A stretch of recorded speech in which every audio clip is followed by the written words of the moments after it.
je voudrais d'abord vous interroger sur ce qui est sorti de vos plateformes sur les questions démocratiques, les aspirations qui sont celles des citoyens qui se sont exprimés et aussi leurs propositions. Et pour cela, donc, je passe d'abord la parole à Chloé Carasso pour présenter les consensus qui ont émergé sur ces enjeux démocratiques dans votre plateforme. Merci beaucoup. Donc, sur les plateformes, on a vu émerger 4 grands consensus. Le premier était une demande de plus de transparence et d'information. Donc les citoyens souhaitent être tenus informés des décisions qui les concernent. Donc qui prend quelle décision, pour servir quel intérêt. Là, on a les questions des lobbies qui émergent beaucoup sur les plateformes, et dans quel objectif. Ensuite, le deuxième consensus concerne le besoin d'une meilleure représentativité des citoyens auprès des organes de décision par un renforcement des consultations et de l'écoute. Les citoyens attendent d'être consultés avant de prendre des décisions qui les impactent, de donner un moyen légal d'expression à chacun, de faire entendre ses accords, ses désaccords, ses besoins, et surtout de se sentir représentés, entendus, et ils attendent aussi de leurs représentants une exemplarité. Le troisième point de consensus concerne une volonté de rendre la démocratie, cette fois, plus participative, avec une décentralisation de la prise de décision et aussi de l'action.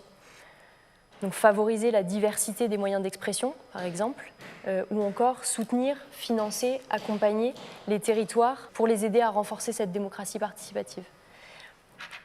Il est attendu du gouvernement qu'il soit un accélérateur des innovations démocratiques, qu'il soit un facilitateur des transitions et du développement des nouveaux modèles qui émergent, pour renforcer l'engagement, l'inclusion, la cohésion, le dialogue.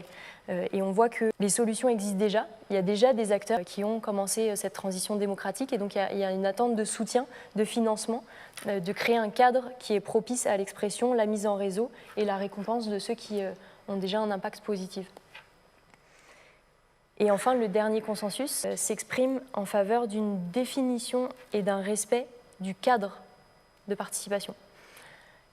Quelles sont les règles du jeu, en fait, avant de consulter les citoyens? Quelles sont les règles du jeu? Quel est le périmètre? Qu'est-ce qu'on va faire des propositions qui vont émerger? Et surtout, respecter le cadre qui a été défini et les engagements qui ont été pris.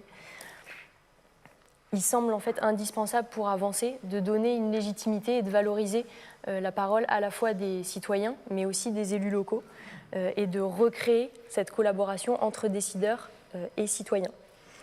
En fait, les consensus sont déjà très forts dans toutes les thématiques. On les voit avec des panels représentant des Français.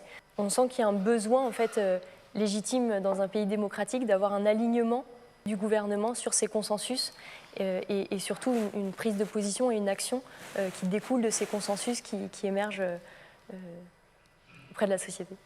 Merci beaucoup. On voit effectivement une cohérence forte entre la pratique des gens qui contribuent sur cette plateforme et les revendications sur la prise en compte et le sérieux de la façon dont ces choses-là sont conduites et utilisées.